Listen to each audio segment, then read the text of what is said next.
Ben, je reprends la vidéo en fait. Bon, j'en ai lâché une là, mais comment dire, c'est lié avec les nombres romains. Ben, c'est une vidéo qui est entre deux en fait. Il y en a en fait deux qui sont faits avant, mais bon, ça n'a rien à voir. Et dans le temps, justement, les numéros ils vont être logiques, donc il va y avoir un petit effet, mais c'est pas un souci. Donc, en fait, ce qui est bien, c'est que j'ai fait une erreur, mais cette erreur, en fait, c'est une étape importante dans le raisonnement, justement, de toute la problématique des 10, en fait. Donc, je vais revenir dessus, vous en faites pas. Mais par contre, je vais rectifier quand même cette erreur-là, puisque sinon, je me suis trompé pour les dizaines dans les romains. Ce qui est bien, c'est que justement, je l'ai fait sur vidéo. Parce que j'ai remarqué après que si je ne l'avais pas fait, bah justement, les gens, ils auraient du mal un peu à comprendre justement ce que je vais montrer là. Parce qu'en fait, c'est cette règle qui maintient en fait tout le principe après. Donc quand je vous ai mis les 0, 1, 2, 3, 4, 5 jusqu'à 9 et que je vous ai mis justement les bâtons, on a bien compris qu'une chose, c'est qu'en fait le 5 c'est l'intervalle comme je disais. Donc tous ceux qui viennent ici, donc le 3, ensuite le 2 et ensuite le 1. Et ici, en fait, de ce côté-là, tout le reste. Vous voyez? Donc les 6, les 7 et les 8. Donc le 9, automatiquement, ici, vous avez compris le principe. Donc 9, en fait, ça devient un bâton ici et un autre 5. Donc c'est toujours ce principe. Donc en fait, 10, 11, 12 et le reste, c'est ça là où je me suis trompé, j'ai remis des X, mais en fait non. Le X, le 0, il est ici. Là, je peux le mettre ici dans la colonne, on va dire, des dizaines, des 5, 0, 5, 10, 15, 20. Donc 10, en fait, c'est ça. C'est 9 plus un bâton derrière. Je me suis bourré, j'ai mis un X, mais il ne faut pas mettre de X. Justement, on rentre dans une problématique. C'est comme je vous ai dit, il y a une écriture et il y a un ordre. En fait, c'est ça. Et là, ça fonctionne tout le temps. C'est-à-dire que après 9, on peut rajouter aussi, si on met 5, ça ferait 14. Ici, ce sera 14 le résultat. Vous avez compris. Donc, qu'on remette 4, c'est pas un souci, ça fera 13. Vous voyez?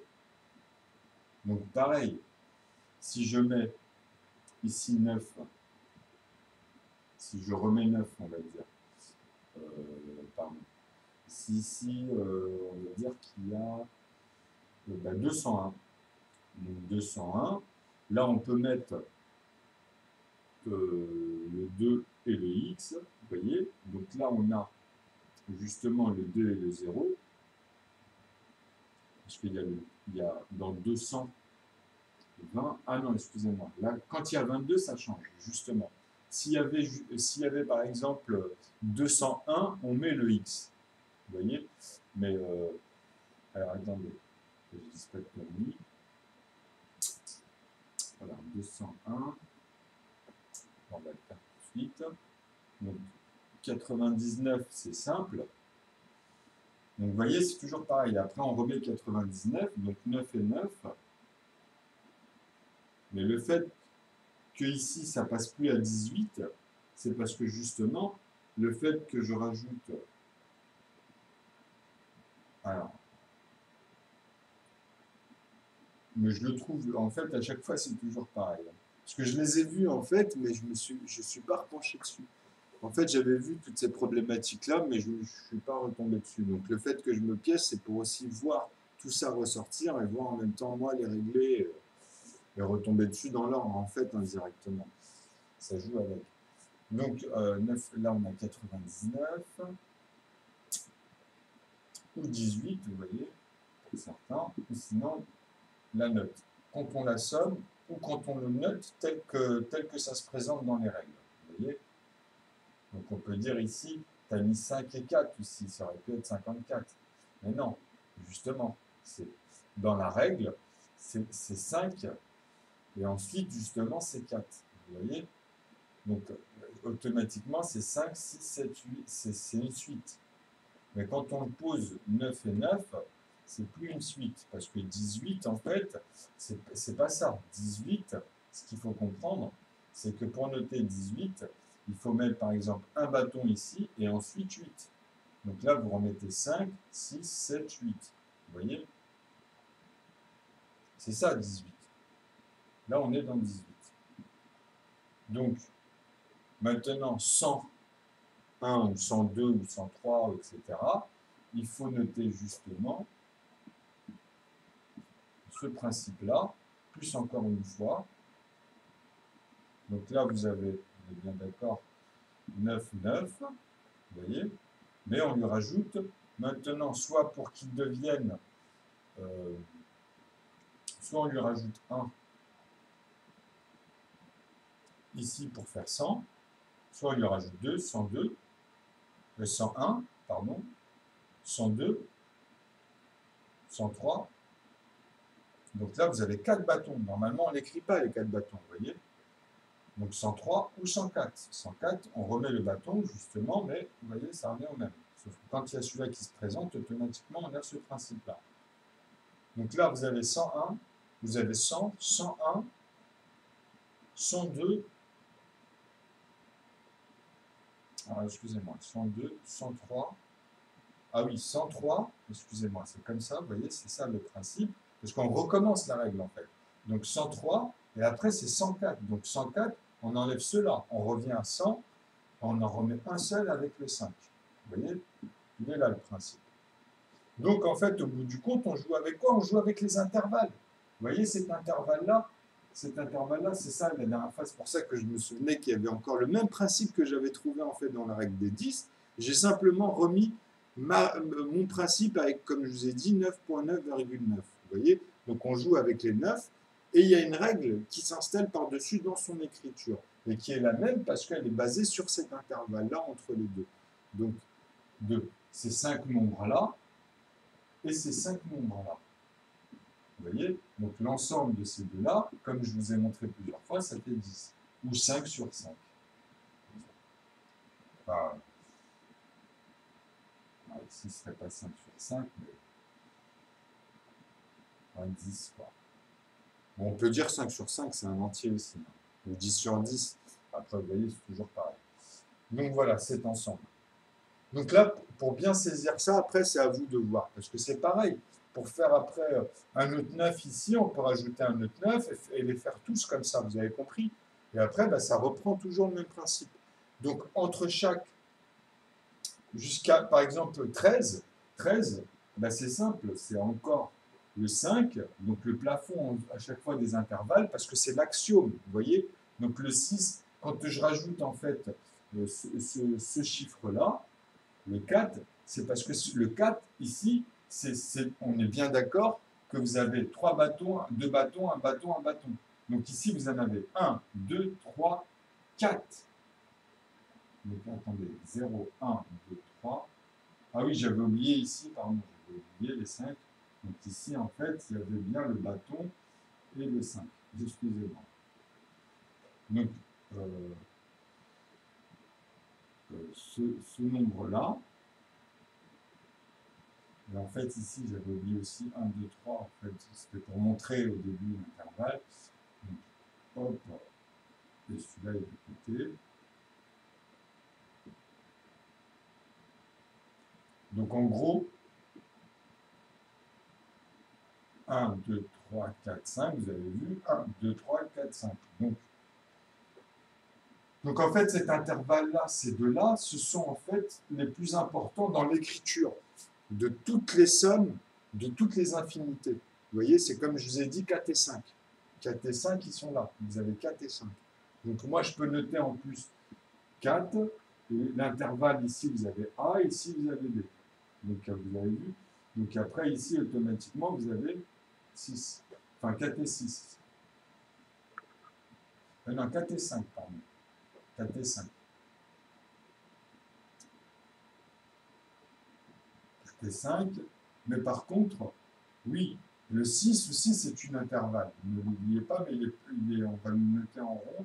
Celui-ci aussi, c'est une intervalle. Il ne faut pas oublier. qui sert aussi dans la branche d'à côté, en fait. C'est-à-dire que c'est l'avant-dernière intervalle mère avec le 3 après. Parce qu'automatiquement, il y a aussi celui-là qui va avec. Et en fait, au bout du compte, il y a le 9 et le 0. Après, vous avez vu, vous avez les intervalles. Donc, ici, si vous avez saisi ce que je vous ai dit, là, on les a tous.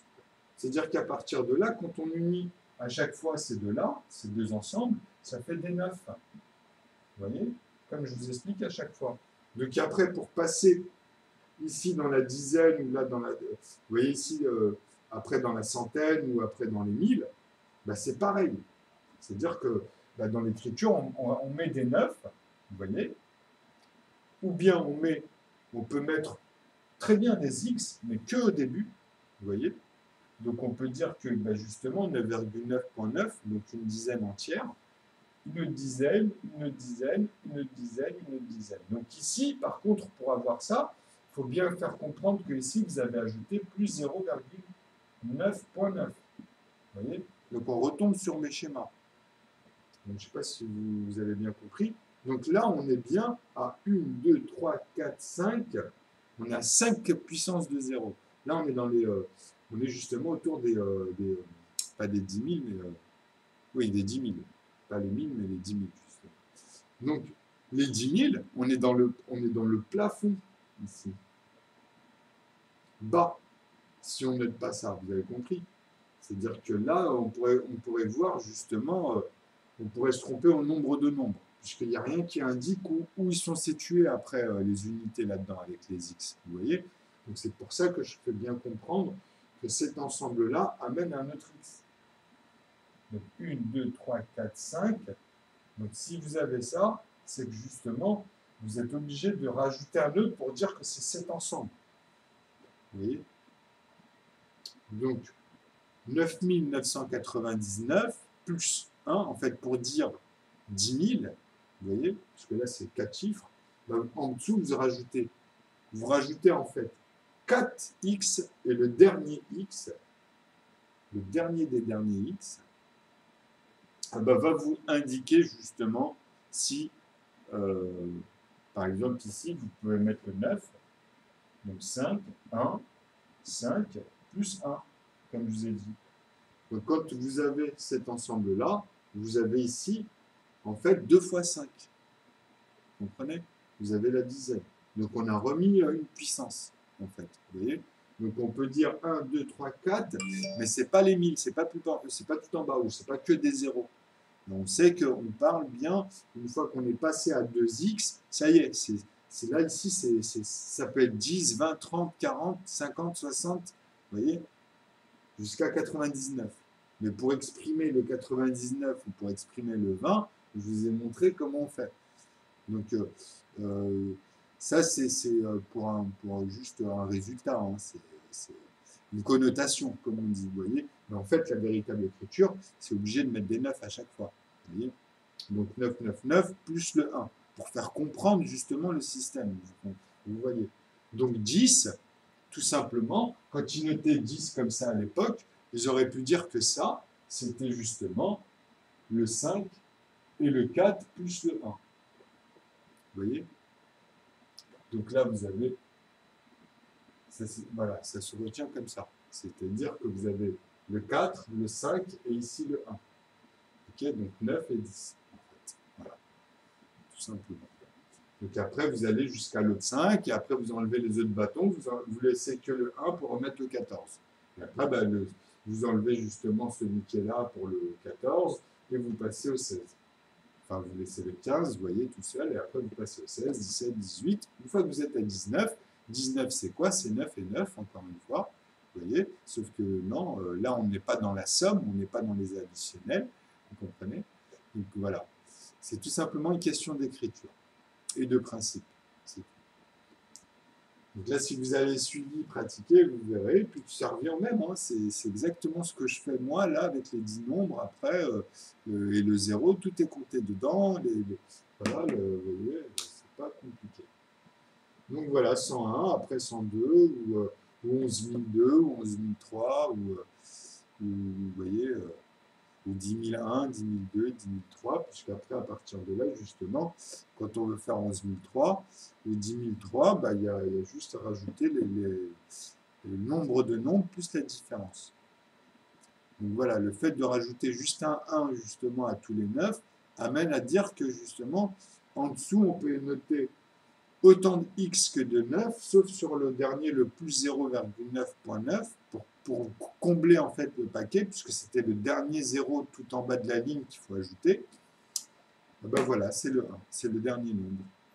Vous voyez, donc le 0, c'est compté ici comme un nombre. Vous voyez, donc c'est l'axiome. C'est la continuité. Donc ça, dans le 1, il y a le 0. Dans le 2, il y a le 1 et le 0. Dans le 3, il y a le 2, le 1 et le 0. C'est l'assemblage de ces trois-là qui ont donné cette forme. C'est l'assemblage de ces quatre éléments-là ensuite qui vont donner le 4, cette forme. Vous voyez? Et c'est l'ensemble de ces cinq-là qui vont donner cette forme. Donc quand ça donne la forme, il y en a une nouvelle qui arrive à chaque fois. Vous voyez? C'est ça l'axiome.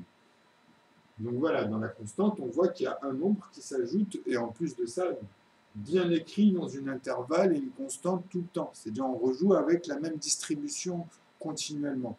Et c'est principe d'intervalle, avec justement celui-ci qui se rajoute à chaque fois, et qui se transforme en un nombre. Vous voyez?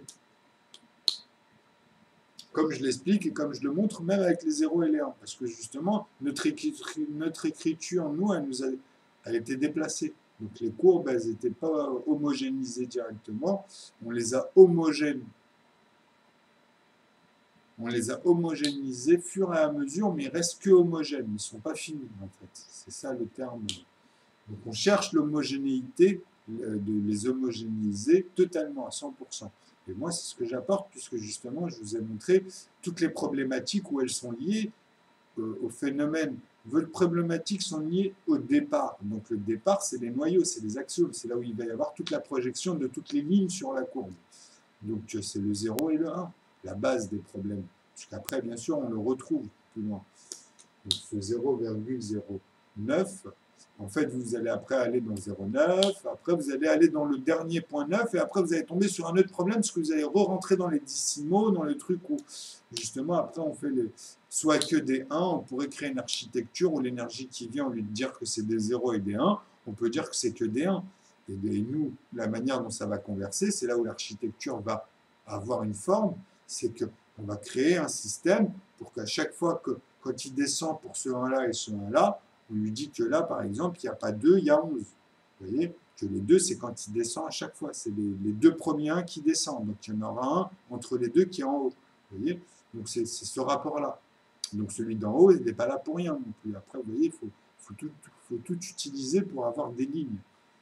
Donc, ces lignes-là, après, elles se retrouvent à créer le reste. Et quand vous le faites de manière mathématique, ben, on retrouve tous les calculs, normalement. Ou on retrouve du moins une avancée comme ça a été fait au départ, on a dit. Donc vous comprenez ce principe-là. Donc Bézu, tous ces trucs-là, les théorèmes, ben c'est ça, ça a été l'évolution de personnes qui ont été en fait conditionnées pour moi dans des divergences des écoles. Hein. Chaque école a sa marque, a sa manière, a sa singularité. Donc malheureusement, comme je dis, moi, ce qui me fait halluciner aujourd'hui, c'est que tous ces gens-là, ils ont un potentiel quand ils sortent, on va dire, dans une certaine... pas dans une certaine... Ouais, on peut dire ça, mais en fait, c'est quand ils arrivent à un certain niveau et quand ils sortent des établissements, ou que même après ils les gèrent, on va dire, bah, ces gens-là, eux, ils peuvent comprendre ce qui se passe dans les banques. Eux, ils peuvent comprendre comment les programmes ne sont pas tenus, puisqu'ils ont les outils pour aller dedans et vérifier tout ça. Donc tous les blablas qu'ils vous disent, c'est de la merde. Certains, c'est juste qu'il y en a, c'est des profils, ils ne veulent pas s'impliquer là-dedans, puisque ça joue peut-être dans les mentors, etc. Après, on ne va pas épiloguer 10 ans là-dessus aussi. Donc voilà. Là, le principe que je voulais finir sur les ronds.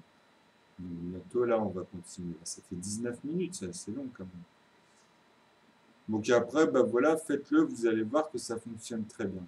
Pour tout, après, vous pouvez même ajouter, comme je dis, des symboles pour les puissances, ou celles qu'on connaît aujourd'hui, ou même simplement une autre pour lui attacher, ou voir en fait comment les Romains à l'époque symbolisaient la puissance, et puis reprendre ce symbole-là, et puis le remettre en romain aussi. Hein. Parce que moi, je ne me suis pas penché sur les Romains.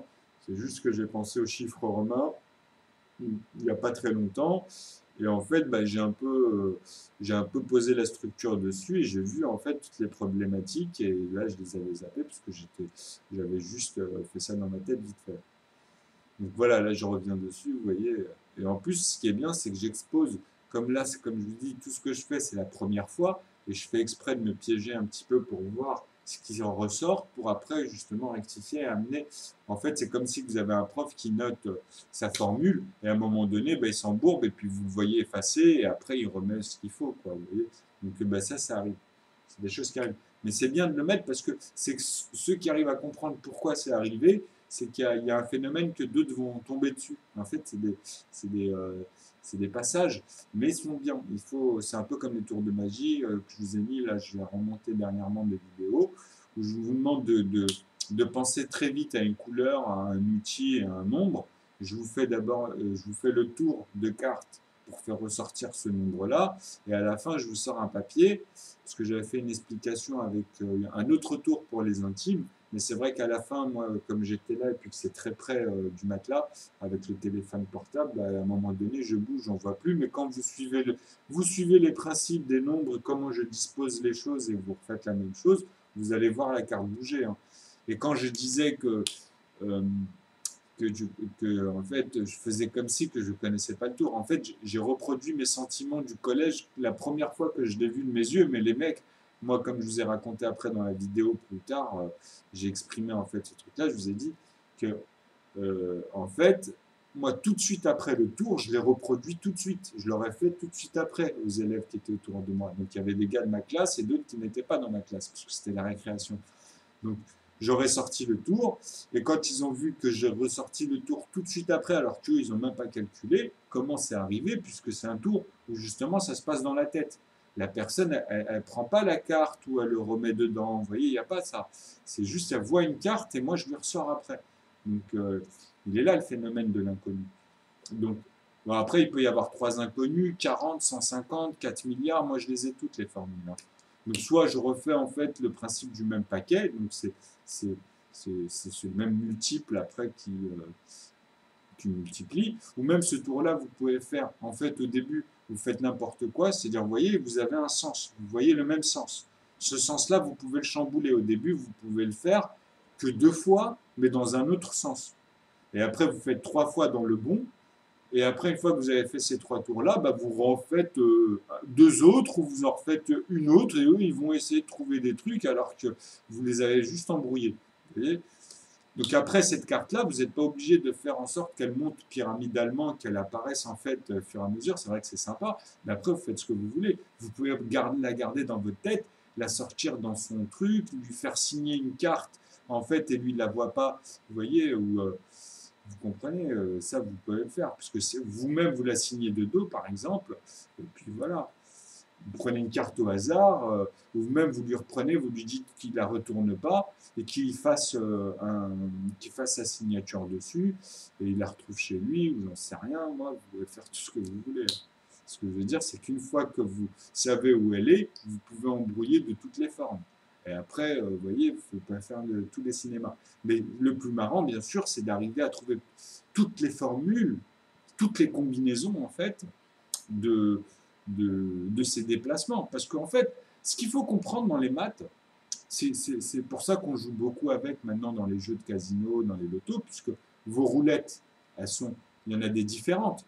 Il y en a par exemple, on va dire, il y a dans un roulement, il y a un nombre, 2 nombres, 3 nombres, et puis hop, ça roule, vous voyez. Donc, il y en a, ils en ont 6, il y en a, ils en ont 9, il y en a, ils en ont 7, il y en a, ils en ont 3. Après, ils font des paquets comme ils veulent, soit un entier avec des lignes, et puis c'est tout l'entier qui tourne. Donc, soit ils sont séparés, les rouleaux, soit etc.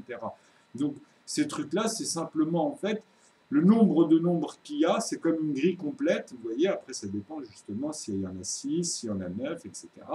Donc, bien sûr, je parle dans les lignes en haut et dans les lignes d'en bas, parce que ça fera 6 fois 6, vous voyez, après c'est toutes les combinaisons et justement toutes les, on va dire, toutes les possibilités qu'il y a entre elles.